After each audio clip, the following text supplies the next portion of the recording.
Hello, नमस्ते। आइए आज हम आपको लेकर चलें किन्नौर डिस्ट्रिक्ट के पहले गांव नाको में।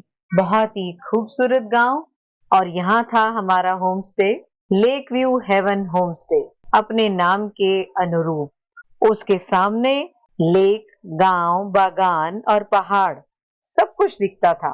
बहुत लकी थे कि हमने इस होम स्टे को चुना, क्योंकि सामने वाले घरों से तो सिर्फ ऐसे मन भावन नजारे नहीं दिखते थे, सिर्फ और सिर्फ घरों की छतें दिखती थी। इस होम स्टे की कंस्ट्रक्शन अभी पूरी नहीं हुई थी, बेसिक लेकिन बहुत ही साफ सुथरा कमरा। जैसे कि आप इस पिक्चर में देख पा रहे हैं, कैसे लेक में हरे भरे पेड़ों की परछाई नजर आ रही है और सामने सुनहरे छायादार और स्नो से ढके हुए माउंटेन्स नजर आ रहे हैं। आप देखिएगा, हर पहर के साथ इस झील का रंग बदलता है। और बाहर बैठकर हमने चाय पी और चाय के साथ पहाड़ों में पकौड़े ना हो तो कोई मजा ही नहीं। उसके बाद हम ट्रैकिंग के लिए गए नाको व्यू पॉइंट।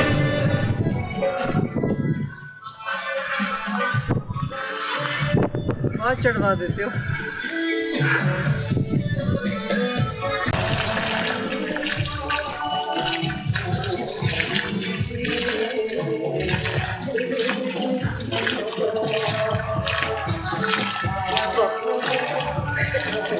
आखिरी फतेह, जीत गए।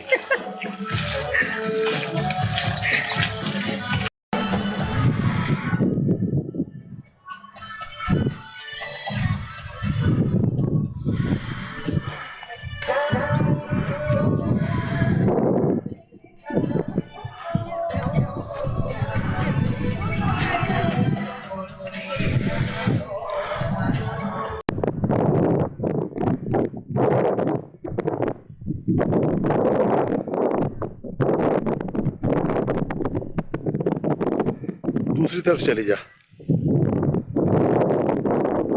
जितना जा पाए उतना जाएगा। यहाँ खड़ी जा।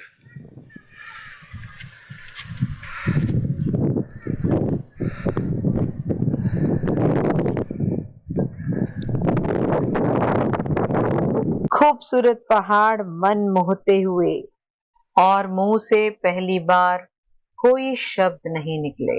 ये एक ऐसा गांव था जिसको देखकर मुझे प्यार हो गया। तुमसे मिली नजर के मेरे होश उड़ गए। सामने बुद्धिस्ट बेल जो विंड प्रेशर से चलती रहती है, और यहाँ पर बहुत लोग पूजा करने आते हैं। और यहाँ पर औरतों के लिए रेस्ट्रिक्शन भी है।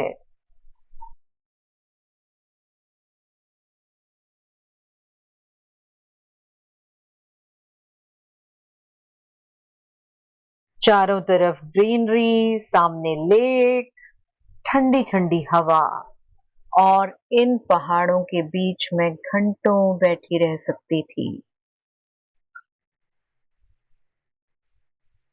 ये सामने देखिए श्वेत स्तूपा।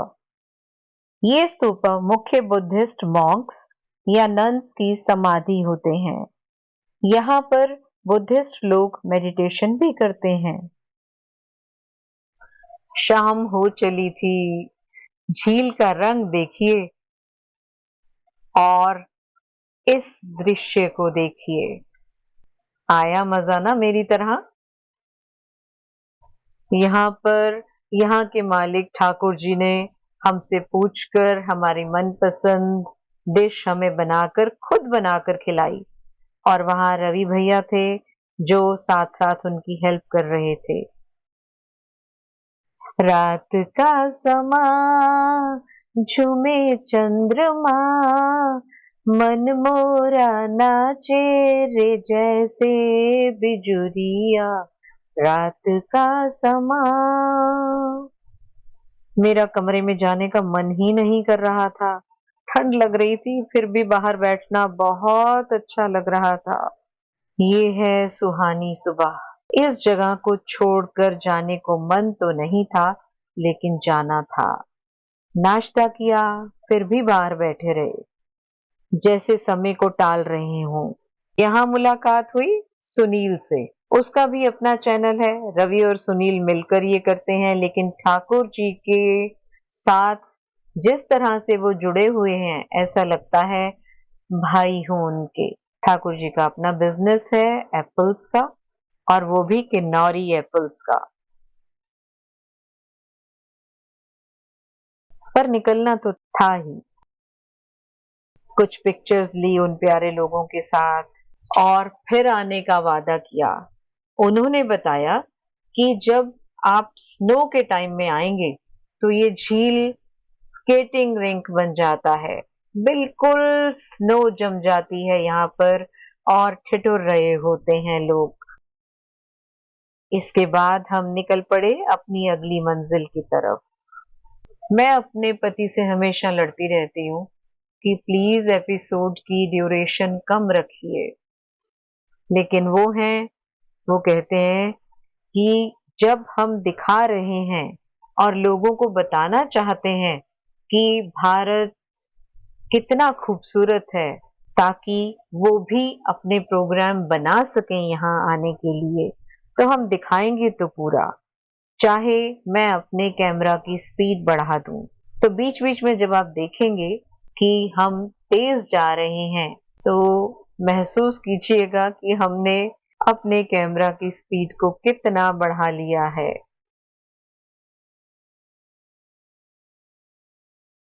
ये वो रास्ता है जो लियो गांव की तरफ जाता है, जिसमें सेबों के बागान हैं।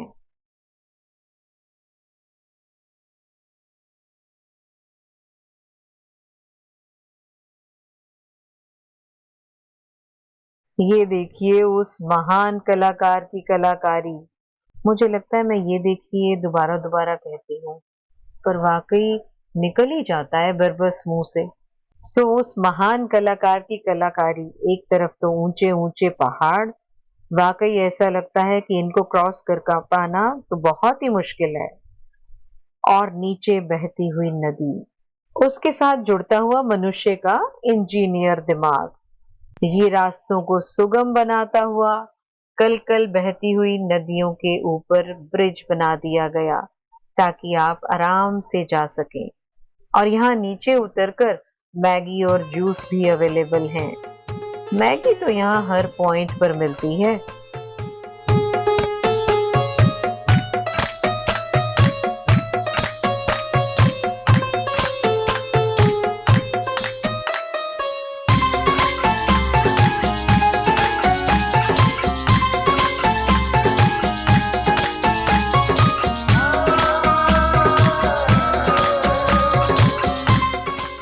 और ये मनुष्य की इनोवेशन, बर्फ के पानी से कार वॉशिंग।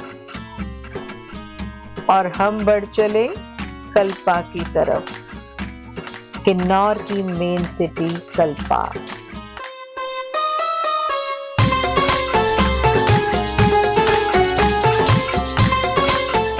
ये दुर्गम पहाड़ जिनको काट काट कर सड़कें बनाई गई हैं, और हर तरफ चेतावनी है, ध्यान से जाइएगा, ऊपर से पत्थर कभी भी गिर सकते हैं। तो हमारे सामने भी कुछ पत्थर ऐसे गिरते हुए तो हमने नहीं देखे, लेकिन लगा कि हाँ अभी अभी ही गिरे हैं।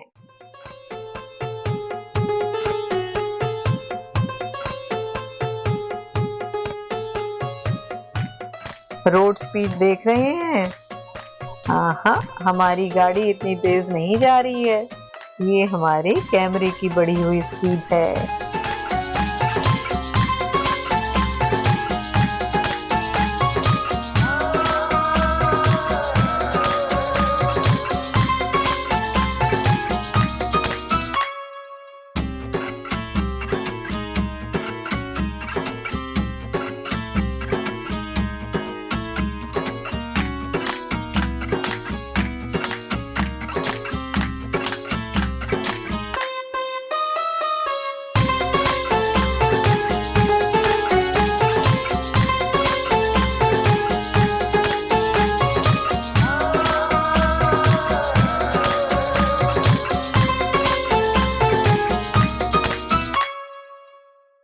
और ये पहुंच गए हम कल्पा की मार्केट। यहाँ हमने लंच किया और बढ़ चले हिमाचल टूरिज्म के अपने होटल की तरफ।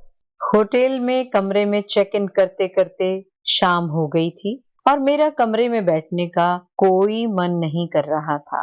मैं नीचे लॉन में टहलने चली गई और जब गई तो एक बेंच पर बैठ गई क्योंकि इर्द गिर्द कोई भी नहीं था। जब नजर आसमान की तरफ गई तो सूर्य अस्त के समय बादलों की जो रंगत थी, जो कलर्स थे, उनसे नजरें नहीं हट रही थी। आप भी मेरे साथ बैठिए और एंजॉय कीजिए इसे। नेक्स्ट एपिसोड में हम मिलेंगे और साथ चलेंगे आखिरी गांव चितकूल में, और यहाँ पर आखिरी ढाबा भी है जहाँ गर्मा गर्म चाय मिलती है। तब तक के लिए जुले। हैप्पी दशहरा। अपना ध्यान रखिएगा, मौसम बदल रहा है, खांसी जुकाम की भरमार है। Take care of yourself. Bye, see you.